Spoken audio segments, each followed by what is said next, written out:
Holy smokes, indeed, is a good way to describe this game overall. Manchester United 0, Manchester City 0 is how it finished. Just taking a look at what that means. Obviously, City still in the race for the top 5 to finish in the Champions League. 7 games to go. They currently sit 5th, 1 point clear of Aston Villa.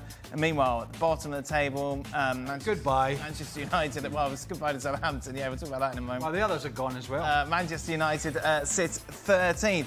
Frank LeBoeuf joins us to reflect on. Oh, it's exciting, isn't it? It's exciting. What a league! It's interesting you say exciting because, like, I saw people afterwards going, "Oh, the game didn't really live up to the hype, did it?" What hype? Exactly. What hype? What did you expect from these two teams, given the dross they've served up so far this season? If you were hyping this game up, then you were A, trying to get a new contract for the network you were doing it for. B, not watching any football for the last 6 months. Or C, just clueless, utterly clueless. I mean, we sat in Friday.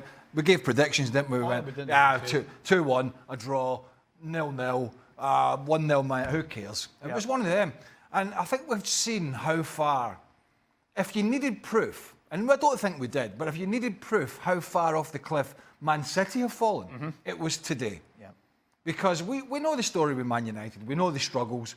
We know there's a lot of players need to be outed and all that sort of razzmatazz that we've been through.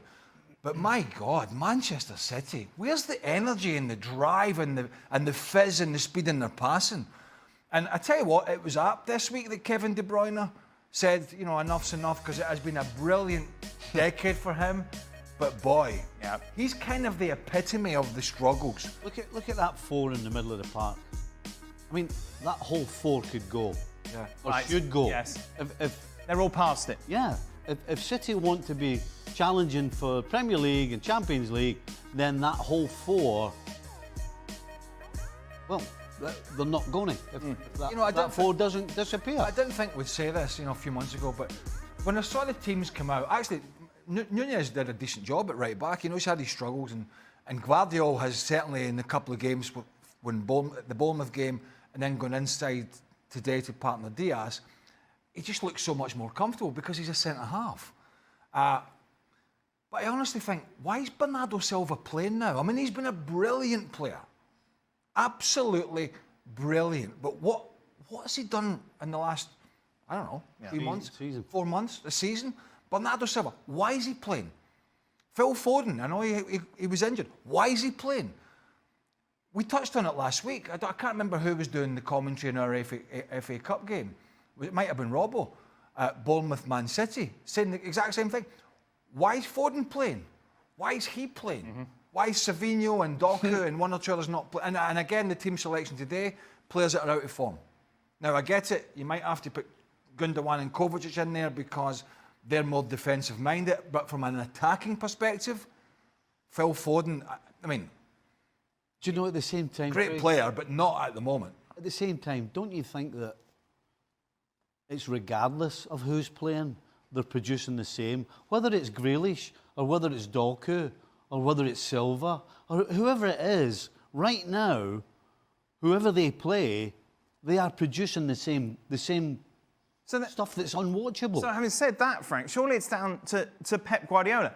Rodri got injured on September the 22nd. And since then, there's been no semblance of a solution from arguably the best manager of his generation.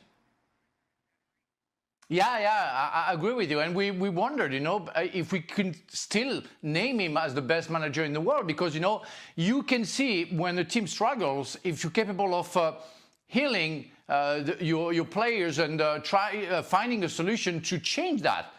And he couldn't. He kept and has been stubborn about the way he wants to play, the still tiki-taka, very slow, with no pace at all, and he didn't change. And he kept that way of playing, which is not good enough or anymore from his player. You know what? It looks like, and I played that game for Steve Clarke, we call that a tribute, when you play 10 years for your team and you have all the friends and you play a friendly game, and I think Craig was there when we did that my first year. But it was like a tribute for Kevin De Bruyne. It was like a friendly game where nobody pays up, everybody is friendly with the others. It was a derby. I didn't see anything looking for, like being a derby. I didn't see people hating each other. I didn't see creativity. I didn't see pace in the game, rivalry. I didn't see anything. There was everything but a normal game. It was like a tribute again to Kevin De Bruyne. I tell you, Kovacic playing, I don't know what Pep Guardiola is trying to do with Kovacic. And I think he must talk to him before, because Pep Guardiola was playing that positioning. He tells him to not lose the ball. And Kovacic does very well. I can do that. At 57 years old, I can do what Kovacic does with the ball. Of course, without the ball, I cannot run anymore. But with the ball, giving a pass 5 yards away, backward, right side, left side, I can do it. I tell you, I saw him doing that for 90 minutes, and that's typically what Pep Guardiola wants. Not losing the ball. Being slow and not losing the ball. It's what they did all game long. And, well, at some point, I think I lost the will to live. That's it. I was very bored. It was a Sunday. It was a sunny Sunday in France. I said, why I'm wasting my time watching that? Because that was very, very much a poor game for me to watch. Well, 70,000 went for a day out. I hope they took some sandwiches with them and some paying money to watch that. Flask of coffee and some hot soup and whatever you need to keep yourself entertained. You signed, Nico Gonzalez was on the bench. If we're talking about midfielders, what was it, 60 million they paid for him? Yeah. Gundogan's not... A lot of money in January. They did. And you can see what they were trying to do with Marmoush playing. They were trying to play the ball over the top, but he makes run after run and they go from side to side. But it's not just the pace of their play. They've lacked the ability to pass the ball properly now. The amount of errant passes from both sides was quite scary. Now, you don't normally get that from Man City. But even the passing today, was sloppy. It was easy pass was getting played out for a throw-in, or was played in behind, was going straight through to the goalkeeper. So it's kind of all facets of the game, if we've been honest with you. And I tell you what, it might be a bit refreshing to see somebody else getting in the top 4 or 5, whatever it is. It might be refreshing for Villa to push, which they are, for Newcastle to push, maybe for Chelsea to get there, Nottingham Forest. And maybe that's another potential wake-up call for this club, this manager. And they've brought in a new recruitment guy and all that sort of stuff. And they're going to need that, because this is really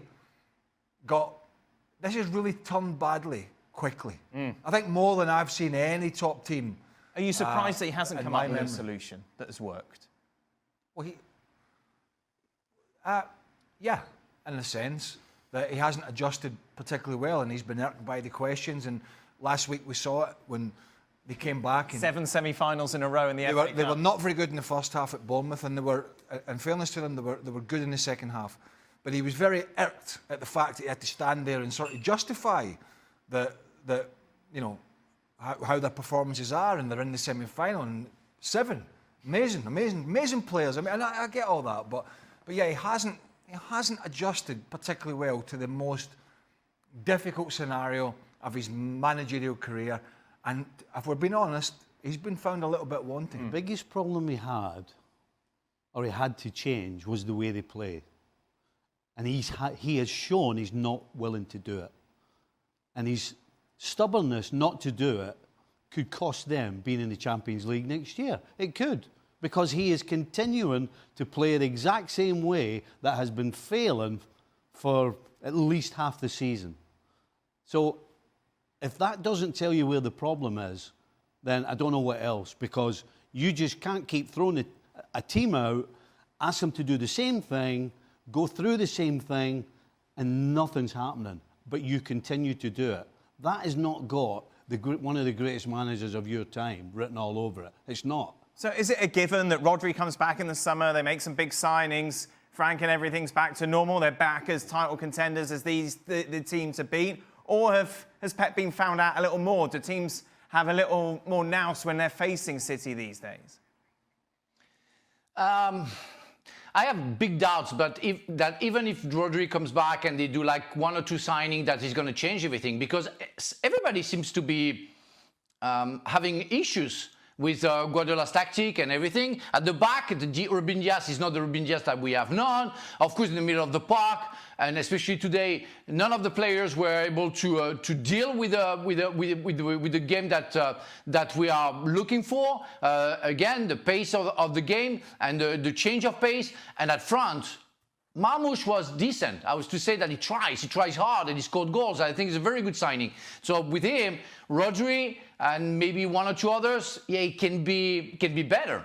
But again, and Stevie was talking about it, I think Pep Guardiola, if he stays, he will have to change the way he thinks football. Do you think that he can, time though, is Frank? over. Do you think he It was can change? Well, he's showing us that he cannot. Yeah. Right now, he's showing us that he cannot. But he will have to change because that's obvious to everybody. That's been very successful the way he was thinking the football. He was absolutely fantastic and he created that. But it's over. It's over. We can say that when we watch Paris Saint-Germain, when you watch even Liverpool, before, not the Liverpool that we're seeing right now, when you watch those teams playing, they're more vertical, they're more straightforward, they pace up and they change the pace of the game.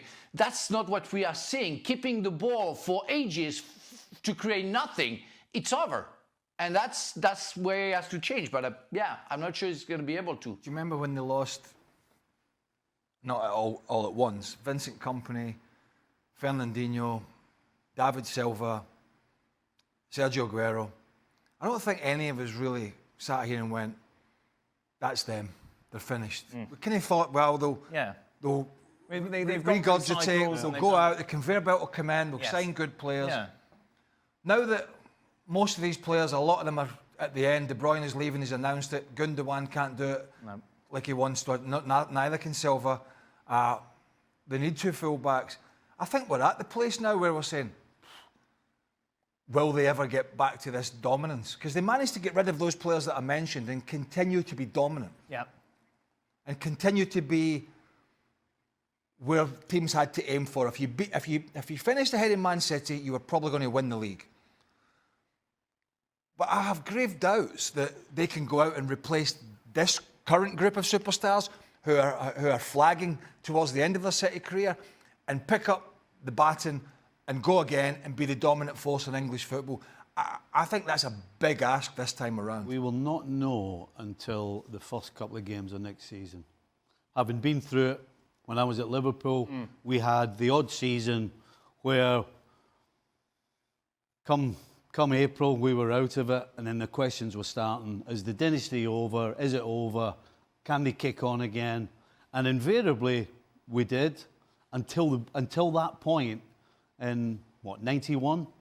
Where the same question was asked, and we made some signings, and then we started the season, and very quickly, not just people from the outside, but being in the middle of it, you're like, no, we've lost this.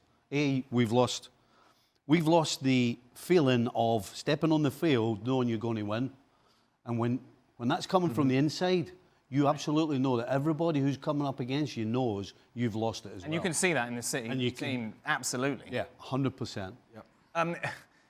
Manchester United played in this game.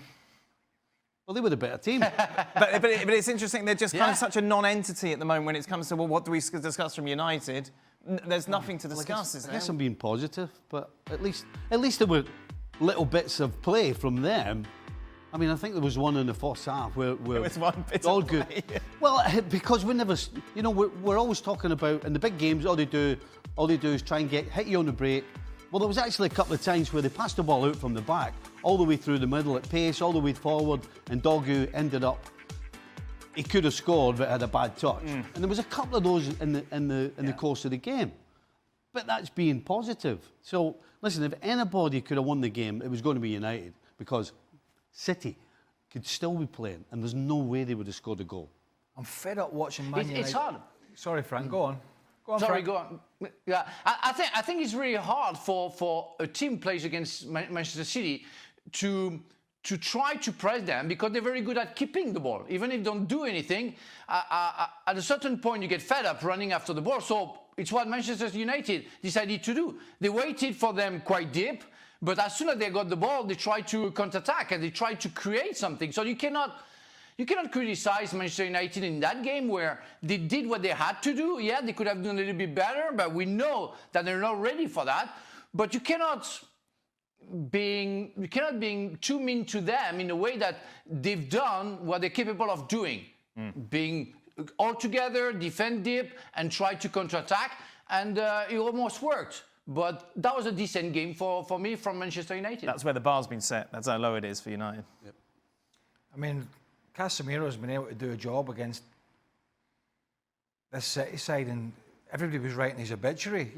6 months ago he couldn't move, but yet he's managed to play in this game because City are almost equally as immobile in the middle of the field. Not quite, but it's a close run thing. So you're not seeing Casemiro's deficiencies at this point in his career in terms of his mobility, because there's not a lot of mobility in the other team. Just keep hearing this system and players that fit this system sort of driving me nuts a little bit with Man United, as if it's the be-all and end-all and it's going to be the road to the Holy Grail, and the pot of gold at the end of the rainbow. Because, at the end of the day, he's another one that's going to have to sort of adjust as he goes along. Maybe I'm wrong. Maybe he'll get the players and he'll play this 3-4, 2-1, and they'll be winning the league in 3 or 4 years. I don't know. Maybe I'm wrong. But I think you might be wrong. all I'm saying is every time I see a Man United game, I keep hearing commentators and whoever's saying, well, he hasn't yet got players to fit the system. Oh, really? Yeah. Wait, we didn't know that? Liverpool, 11 points clear at the top of the table. Steve, you must have been there. There must have been seasons when you won the title that it was an inevitability. Yeah. Is that the excuse you serve up for this? I'm finding it very difficult to come up with any other reason than they were complacent.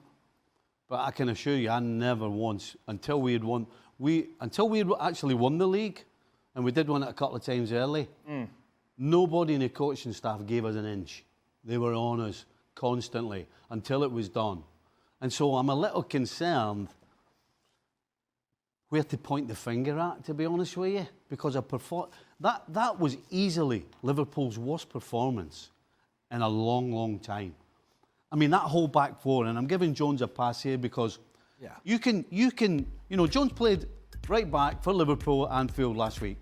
You can do that at home, at Anfield. You can't do that's not being realistic, thinking that he can go away from home to Fulham, a team that like to get at you, and expect him to defend properly. So I do not have any blame attached to Curtis Jones. The other three, however, easily. The three of them, that must be their worst 3 games, both as a unit and as individuals in a Liverpool jersey. It was just utter chaos. And Kanati getting substituted at the end, he certainly couldn't complain about it. I mean, Fulham for 60 minutes were what we thought Liverpool would be. And Liverpool almost snatched a point, as I said, because the changes, the last 30 minutes, they did put pressure on. I told you Elliott could have stolen a point. But they got in there and what they deserve, absolutely nothing. And easily the worst performance for a long time. They're going to get over the line, aren't they? But the jockey's hanging off the horse, isn't he? He's sort of hanging on to get to the end line with the stirrups. And it's a good job they've got the gap that they have, but they were arguing with themselves during this game. Van Dijk was having a pop at Szoboszlai. That's the captain of Holland having a right go at the captain of Hungary. McAllister and Szoboszlai were arguing at one point during the game. I mean, that's never a bad thing. Sometimes that's not a bad thing because you don't want the complacency, but I kind of think it tells you where they are. Yeah. That they're getting a little frustrated that they're going to win the league, but it's all a bit of a whimper at the moment. They're out of these other big competitions that they were very much in the mix for, and it's almost like they just want it to get it over with sooner rather than later. Hopefully it's a wake-up call. But it feels as though they've had a few wake-up calls. Losing the Carabao Cup, and you got losing to PSG. Let's be honest about it. For all the brilliance he's done, you got Mo Salah stood on the right-hand side of the field going, Saudi Arabia, Liverpool, the money, has not been... And look, it's his But prerogative. here's the thing. But it shows in his performance at the moment. Here's the thing. You got West Ham at home, Leicester away, and Tottenham at home. I mean, seriously? Yeah, I know. Yeah, it's all fine. Just looking at seriously, the standard that you set, this is the way you're going about it. Frank? Yeah, first I want to congratulate Fulham. I mean, the Cottagers have done the game that we were expecting them to do, and they want to fight to get the Europe, and they're not that far. I mean, Robinson, we didn't see Salah. Is that because of Robinson or is it because of Salah lately? Berg, in the midfield of the game. Iwobi is a fantastic player. I love that guy. And Muniz. They work all together and they did what they had to do against 100% complacent Liverpool team. I mean, and they've been like that for games where they think they already won the Premier League. They don't make any effort. They're not the Liverpool that we can recognize and we have seen before during the season. And even if they had some inconsistency, they were the more consistent team. And they're going to win the Premier League because I think it's too far, it's too late for Arsenal. But they're going to have some bitterness at some point because we're going to start saying, yeah, they deserve to win it, but they were kind of, complacent at the end of the game. And that's what we don't want to see. We want to congratulate a winner because it's hard to win the Premier League. But it seems to be that they already know that they're going to win. They don't make any effort. And that's bad. That's bad. I don't see Virgil van Dijk the way I should see him. Konate is the same thing. Robertson as well. I mean, that's not the players that we have known. And also the coach. I mean, if I'm Quensa, what do I think? You have to put Johnson on the right back. When you put Konate out, you put, I don't know, somebody else in the middle of the park. You put in and you keep Quensa on the bench. Something wrong with the coach as well. Something, clean. This I don't know. This is where Arne Slot's going to... We're going to find out about Arne Slot. We really are. Because I can think of managers that I played for at Liverpool in this sort of situation. They would 100% draw a line in the sand. And it would be, I don't care where we are. I don't care how many points we're ahead. I don't care what we've done in the past. From today, this is what we do and this is who we are. I don't care if you're top of the league by 11 points. You draw a line in the sand, you give your orders out, and you better follow through. This is 100%, in my opinion. What we're going to see coming up is going to be what Arne Slot is all about. Yeah, this is a perfect chance to, even though they're going to win the league, to sort of reboot and say, listen, hey, do we want to fall over this line and pick the trophy up? Or do we want to finish strongly and show everybody what we've been about all year? And we've had some hiccups. Or do we want to give other people and outsiders the chance to say, well, you've won it because the others weren't that good this year and they've fallen away? Or do you want to go out there, win every game between now and end of the season, put a big points tally on the board, smash the rest of them out the ballpark and say, right, that's the job done? I don't think you want to be... You just do not want to be finishing the season with performances like that, because it is going to put a negative spin on picking up the Premier League trophy. So you just want to be finishing as strongly as possible. And that has to be... It's the only motivation these players really have left, because they're not in any other competition. And as Stevie said, it's about whether they want to do that or not. We're going to find out, because they're going to win it. It's just, how are they going to win it? Why? Why make all these changes? Here's Maresca. The reason why is because we play Thursday night, so not all of them, they were 100%. So the idea was to start in one way and to finish in the other way, and the plan nearly worked because, as you said, second half, the last half an hour, probably we create a little bit more, but I think overall the volume between first half and second half has been enough to win the game. Oh, Frank. Yeah, that is right in a way that when those players came on, Palmer, Neto and Jackson, for like half an hour, Chelsea were better and they had chances to score. Even if Brentford finished better and should have scored, there are 3 big chances after that. But yeah, I don't get it. At first I thought, I think he doesn't want to finish 4th or being in the Champions League. He wants to win the Conference League. That's why maybe he wants those players to rest and to be good on Thursday. Or I don't know when they're going to play. But that was crazy for me. That game was so important. They should have gotten the 3 points to maybe secure the little gap they have with City. Aston Villa's going back. Newcastle 2 games in hand. It's far away from being settled to finish 4th. So, I don't know. I think Ruud Gullit made an article about Chelsea, and it was very clever in saying that we don't know if they can play well, we don't know if they can play bad, we don't know if they know how to play well and if they know how to play bad. We don't know anything about Chelsea. We don't know when it's going to turn good or turn bad. That's the question mark. And where they're going to go with that, and what they're going to what they want to achieve at the end of the season. I think we don't know, and I think we'll never know. I'll give that article a miss if you don't mind, Frank. The good friends, Craig and Ruud. Can somebody answer me a question? Ask it and we'll try. Can you answer? No. In my humble opinion, all of this talk we get all the time about rotating your squad, all of that stuff, right? Yes. Surely, the reason you do it is when you get to the business end of the season that you're able to put your best team on the field and finish the race off.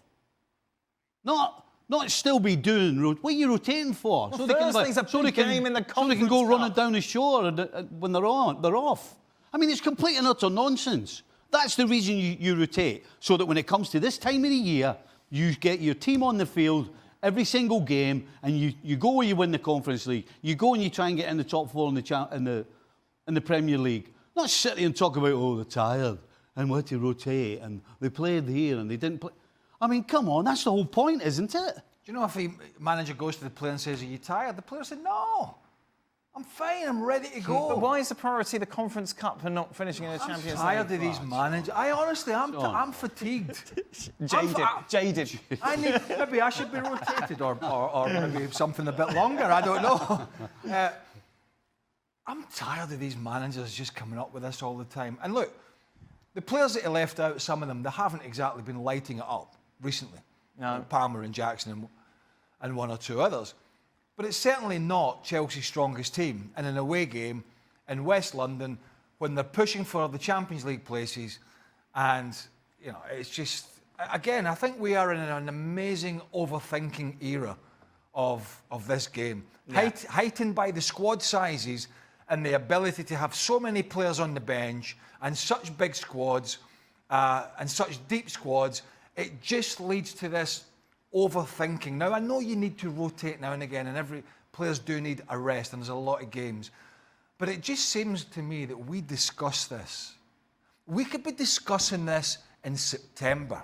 And I'm telling you what, we have discussed managers rotating at the end of August and September and not hiding from it, coming out and saying, hey, it's a long season. I'm having to give these players a rest. It's ingrained in the modern era of managing and coaching.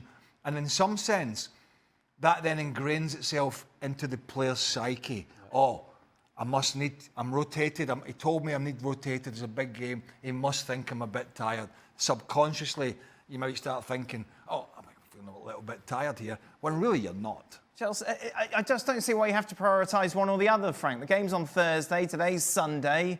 Just play your best team. Of course. And the guys explained it very well, and especially because at the end of the season, if you have all your squad, you play the best players, and the players they want to play because that's the very good time to play the games, and you enjoy. The weather is better. You know that you have a goal very close to you, so you want to go for it, and you want to achieve something. So I don't know what I think it's like they watch too much Ted Lasso for me. They want the good atmosphere in the dressing room. That's what they want. They don't want to finish something. They don't want to upset any player. So we're going to rotate to make sure the dressing room is having a good time. I don't get it. I don't really get it. I'd rather have a Craig Burley upset because he doesn't play the FA Cup final than a Craig Burley happy because he plays where, just to please people. I like his spirit. I love that the guy was upset. I was fatigued, Frank. I was Catching strays for no reason there, Craig. I was fatigued. Spurs 3, Southampton 1. A confirmation then that Southampton have been relegated earlier than any other team in the history of the Premier League. They've only managed to secure 10 points. It looks very likely, won't it? They'll be joined by Leicester and Ipswich, the two teams that were also promoted from the Championship last season. 7 games remaining gives them that record ahead of the likes of Sheffield United, Huddersfield Town, Derby County and Ipswich. I want to talk about that 5-minute VAR. Yeah. We've got semi-automated offsides coming in next week. Oh, that's good. With what, 7 games to go? How can you be the Premier League here and the clubs that voted for this or didn't vote for it are an utter embarrassment. Marketing yourself as the best league in the world, which it hasn't been this year, and we know that, right? And that can happen, right? You can have seasons where one team runs away with it, the others are a little bit weaker, and it's cyclical. But what you can control is this nonsense. Why would you bring semi-automated in at the end of a season when the whole point of the naysayers of VAR, when you're trying to convince people and you're trying to make it a spectacle and an entertainment, and you're sat at home utterly frustrated and bored, shouting at the TV like most people probably were, whenever it cut to the VAR booth going off, for God's sake, put the line in. How difficult is it? You know, and they kept going back and spilling back and forward. What about the people at the grounds? And by the way, they're paying more money than ever. More money than ever. It's one of the worst subsidised ticket prices in the whole of European football is the Premier League. It costs them a fortune. And they've got to sit and wait on that. It's an embarrassment all round. And the thing is, it's got worse. Yeah. And it's got worse because there's been 1 or 2 mistakes and they're all treading on eggshells. And as a spectacle, you just sit there going, I'll tell you what, take a draw, let's just all go home. 5 minutes, embarrassing. You got to wonder, because they're all full-time. So you got to wonder, what do they actually do? So you get to April and you're still not competent enough to get it done within 5 minutes. Yeah. I mean, seriously, you got to ask who's in charge and what are they actually doing every day? You're paying somebody full time to do this job. Do they actually practice? Do they have tests, or do they just turn up week to week and just we'll do our best? Howard Webb's come in. feels Right? like. Howard Webb's come in. Howard talks a good games. He was a great referee, by the way. Obviously, World Cup finals and all that. And he come in, he goes on TV and all that, and they all kiss his backside. You know what I mean? What about they ask him all the soft soap questions? He's overseeing some of the most pouring referee, and it wasn't a bad. I'm not suggesting it was a bad decision, although we didn't see the lines in the broadcast, so I've got no damn idea, right? After 5 minutes, at least the least I want after 5 minutes is to see some confirmation, How they come to the which conclusion. I didn't see. But he's overseen. If we just take the refereeing as a generalisation in England, forgetting Spain and Italy and Germany and all that, in England, we are seeing, and we probably have seen more. Okay, you might say it's subjective, but I'm not sure about that. Some of the worst refereeing decisions and some of the biggest head scratchers I've seen for a long time this year since Howard Webb has been in charge. And that's not just VAR, that's the on-field refereeing. And you know, everybody was whacking Mike Riley over the head. You know, and probably rightly so. Yeah. But Howard Webb was going to come in and it was going to be better. It is not. Frank? Well, not too much to add. The only thing is I always complain about is that I've seen referees are being bad because they never played football. You have to understand the football in order to judge it and to be a referee. And in the VAR, I think because they spend so much money, why they don't try to spend a little bit more and hire maybe former players just to see if it changes something. If it's because of the difficulty of the project, or because of the fact that referees are not good and they don't see it, and former players can see it and be more objective than those referees. I would love to see the comparison to have a good idea about it, because so far, for me, referees are not good enough because they don't know football. The objective has been to win out now, and so that is the first of those wins for Diego Simeone's men. Let's hear what Conor Gallagher had to say to Alex Kirkland after the game. Yesterday, were you sat watching what happened with Real Madrid, with Barcelona, and thinking, okay, there's some life in this title race yet? Yeah, of course. There's still, eight games left. So anything can happen. We need to take it game by game and focus on the next one. Well, this is the most game-winning goal. So in terms of being top of the table in one aspect, This is it for Atleti. Once again, another one today, this time from Pablo Barrios. They lead the table in most game-winning goals in stoppage time in La Liga this season. Definitely something to be proud of. Luis Garcia was watching the game with us. Ale, what's your takeaway today from what we saw from Atleti and what's ahead for them now? If you watch the whole game, you would know that Atletico Madrid were not good. They weren't. And the first half, it was difficult for Atletico Madrid. There was no tempo, no speed to the game.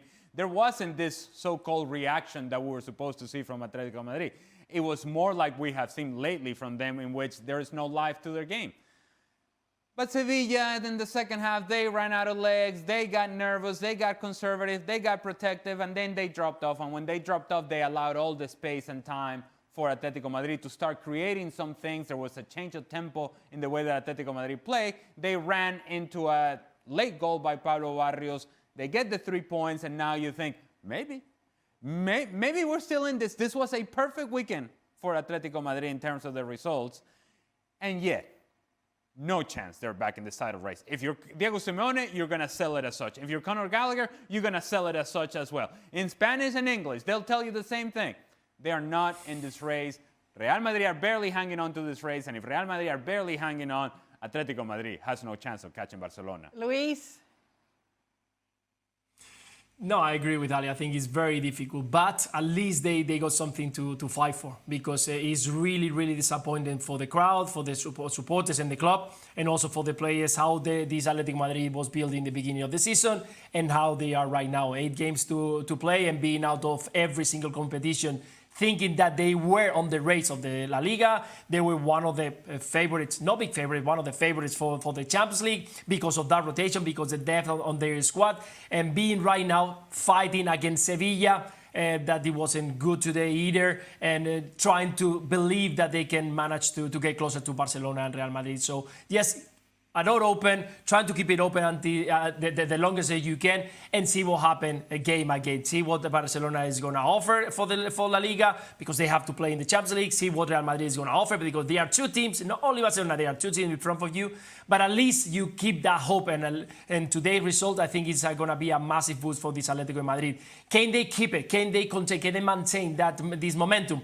That's on Simeone's side to believe, because definitely from outside it looks like, for what we've seen today, it's not going to be enough to challenge for La Liga again. Yeah, let's see if they can leapfrog Real Madrid into second. Maybe that would be something for them to celebrate. More La Liga still to come on Monday. Leganés taking on Osasuna. You can, of course, see that game on ESPN+. But for now, Dan, it's back to you.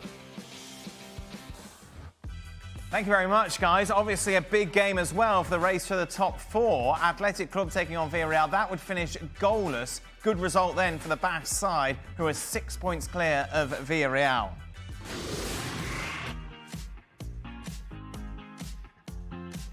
Welcome into the latest edition of Extra Time. Thank you very much for all your questions. A lot about the Manchester derby. Frank Leboeuf joins us as well. Craig, would you rather sit through another international week or watch the Manchester derby again?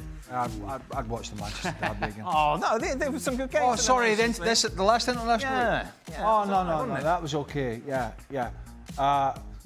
Netherlands, Spain. Yes, yeah. And I particularly enjoyed England hammering Latvia and Albania, you know. And Greece, Scotland. Arise, Sir Thomas Tuchel. That's very much so. Some of the internationals were okay, but it won't last.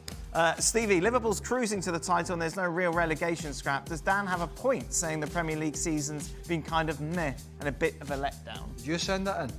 No, I didn't send that in. Just checking. Well, I did actually agree with you the other day. That was after the Spurs-Chelsea game. Yes. I saw that. Yeah. I'm kind of living in your head a bit rent-free. It was the first thing. It was the first thing that came to my head after probably about an hour, and I thought, you know what? I think Dan might be right. Would you like us to do an hour tape delay or something from now on? Just give me more time, why not? Give you an idea about what's going on. Give me more time to. No, we've seen teams run away with leagues before, and it's not just that. It's just the entertainment, the fun, the kind of razzle-dazzle. Of what? The Premier League. It's the richest league in the world, yet it's serving up razzle-dazzle. Yeah. Well, I'm enjoying it. Say again? I said, I'm enjoying it. Are you really? Well, What are you enjoying about it? giving it a good pasting. I'm enjoying the VAR, Yes. the refereeing, Yeah, exactly. The managers. The rotation. managers moaning, the rotation, Yep. whining. Oh, the lot. Frank? Yeah, no. It's the first year that I really don't enjoy the ending of the Premier League. That's really the first year, and because every year you have something to cheer about and to enjoy. And this year, yeah, Liverpool's cruising. We already know that they're going to get the title. I would be a big surprise if the Gunners come back. And after that, the relegation is almost done. The fighting for the Champions League is not really a fight that we see City not trying to win, Chelsea rotating. It's not funny. It's not fun. It's not enjoyable to watch. It's the first year that I feel that. Even though the Premier League has been relatively subpar this year, what are your thoughts on Europe as a whole? Bayern are inconsistent. Top 3 La Liga teams have fluctuated throughout. Maybe Inter and PSG have been the most consistent.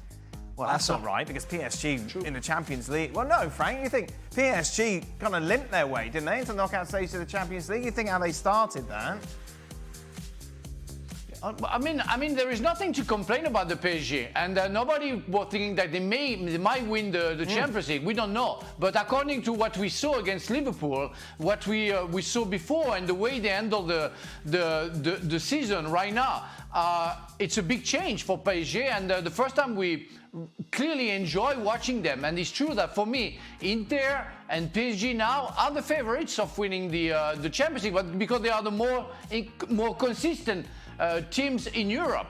The others, Real Madrid, Barca just won 9 La Liga games in a row. I think it's difficult to say Barca have been inconsistent. They had that blip in December, but since then, 2025, they've been extraordinary, Frank. Yeah, they've been, but you know, before December, well, just during the winter time, we saw, because Lamine Yamal was injured, we saw them not winning games, and we wondered, you know, if they were capable of coming back. They did come back, and they're very nice to watch, very enjoyable to watch. But it's not like Inter and PSG. We can feel that there is something, you know, they're always at the edge. For me, they're always at the edge. Because of the high line, I always wonder, you know, if they can carry on doing like that. The league has been the most intriguing. I don't think there's any doubt about that. Right. And you just never know what you're going to get. We've expected this sparkling stardust performance from Real Madrid. We've been waiting for it. It's rarely happened. Been watching Mbappe closely. We've been watching Lamine Yamal and Rafinha operate. And Barca, you're right. Barca have been up there as one of the most consistent teams in Europe. That little blip apart, which sent them from the top to third. But they've recovered from that. And then Atleti went on a 15-game unbeaten run.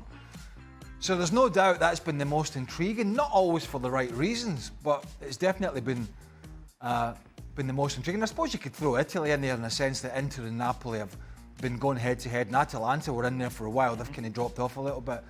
So they have had, and still have, with the game in hand, a title race. France don't, unfortunately. England don't. Germany probably don't. But Spain and Italy certainly do. For Mr. LeBouf, Real Madrid faced strikers like Haaland and Alvarez in the previous rounds. Considering Arsenal's absences in attack, what's the difference between defending against a team that has a clear offensive reference and one that doesn't? I'm not sure. I didn't hear what you say. Can you write it down? You know, Real Madrid faced strikers like Alan and okay. Considering Arsenal's absence in attack, well, you'd rather play against Kai Havertz than Erling Haaland. Yeah.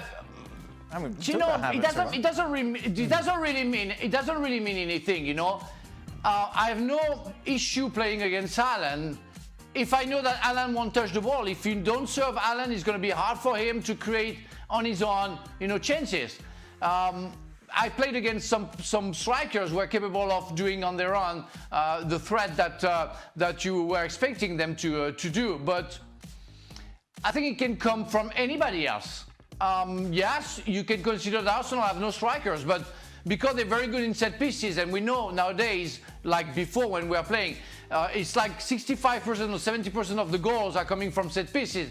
You can clearly say that you have a threat against you, and it's not because they don't have a striker that they won't score a goal. So it doesn't really mean anything for me, and you have to respect any team that you play against. It could depend on what kind of centre backs you've got. If you've got a couple of big physical squareheads who love challenging people, Okay. who love the Who's fight. it going to be? It's going to be Asensio and Rudiger? Yes. Yeah. You mean for Real Madrid? Yes, yeah. Yeah. Well, it's not going to be David Alaba because he hasn't played particularly. But he might go and play left back. Right. But it's definitely going to be Asensio and Rudiger, with probably Vasquez at right back. See, if you've got brains, you love not playing against a team. You love it because it's about covering the space and it's about looking for people to come late. Right. So if you've got a good football brain, You're one step ahead in theory. it's like, oh, this is going to be great. There's nobody here. And you had that sort of brain, which surprises I used to have it. Yeah, I don't know. Something went wrong. Frazzled. Something's happened. But if you've got a couple of squareheads who love the fight, Yes. then they can get lost. Right. Because they're looking for something to do. That can be a problem. You know what? The most difficult thing to defend when you're a centre back is when a guy like Jude Bellingham or what's the name of the midfielder, the Hungarian midfielder in Liverpool? Sorry. Szoboszlai. You know, when those players are coming straight forward to you, when you really have to take care of the striker, that's where you are struggling the most. Because if your midfielder doesn't follow them, you're going to struggle. And those players are clearly the difference in those types of tactics. Craig, semi-automated offsides next week. Are you excited?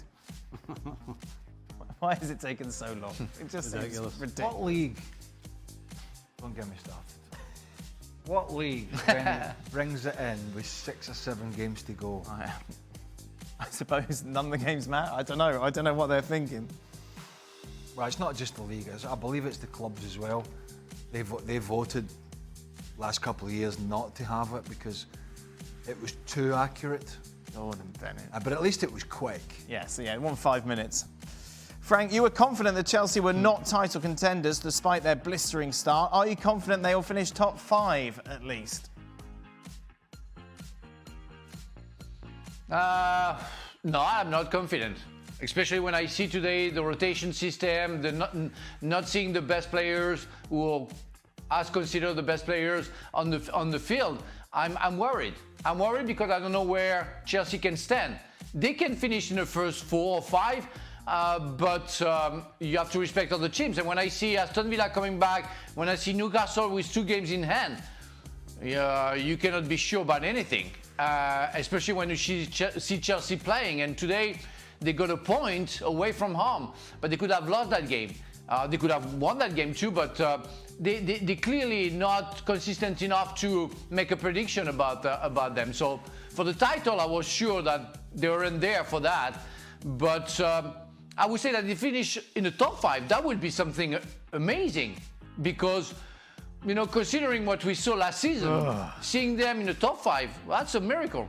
Well, I think a miracle. I think Nottingham Forest finishing in the top 5. It has miracle vibes. Chelsea, after spending $1 billion I'm with you. in the top 5 in this league. I'm with you. You know what would be a miracle? It would be a miracle. We get different people asking questions on the show. The same people get the same airtime. Why don't we shuffle the pack? I don't know. I don't choose the questions. Is it what I'm kind of thinking at the rest of the questions Why don't make you no get sense involved in at it? all? Huh? Why do you Why don't you get involved choose in the it? questions, Craig? What do you mean? Well, You could choose. right afternoon. You could be the arbiter of. What we are. I'll choose. Well, today I'm choosing no questions. Final question. It seems as if Amorim's system is finally starting to click with some of the players. When? Where? I don't know. This isn't helping. This is very much supporting Craig's case. But realistically, Over the years, we've had some of the stupidest questions I've ever seen in my pub. how many new players need to be brought in to make an impact on the results? A lot. There we go. Good. That is Not it. suggesting this is not one of the most stupid questions. That is Right, it. but we have. Right. It boggles Frank, the do you want mind. to add anything? No, goodbye, good night, guys. You know, that was the best question ever to finish the show. Bonsoir. Thank you very much, Frank. We'll be back tomorrow. Talking the Manchester derby. Hey, we're looking at Champions League. Proper games. Good games, Do what actually. you want tomorrow, I'm over not- Tuesday and Wednesday. Looking forward to those. Sorry? They don't give Do us what you stuff. want, I'm off. I couldn't give a Off, stuff. does he care? Talk about what you want tomorrow. Get more of those No questions. bothered. Oh, we're going to get some good questions on.